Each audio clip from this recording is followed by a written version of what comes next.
Welcome to Mary in Province Life. Ngayon nga lang din kami makakalabas after ng bagyong Bumaba na nga rin yung tubig dito sa may Bawang Bridge. Sobrang taas nga din to dati nung bumabagyo. Medyo okay na nga din yung panahon kaya after 2 days nakapagpalengke na din kami.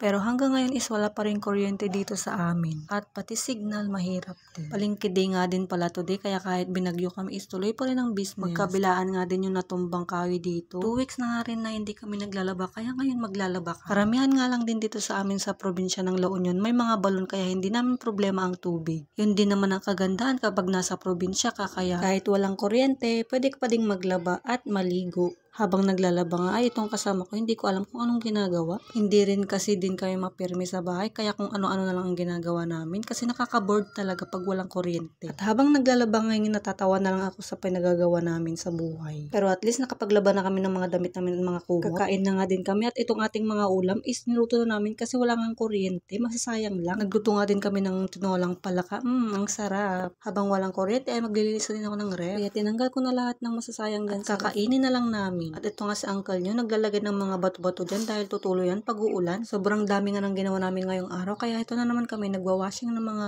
kulong-kulong. Kasi nga mga ate ko, bored talaga ang mga uncle-auntie nyo. Alangan naman kasi magtunga kami sa loob ng bahay. Tapos wala pang kuryente. Kaya ito yung time na paglilinis dahil walang kuryente. Kaya maglinis na rin kayo.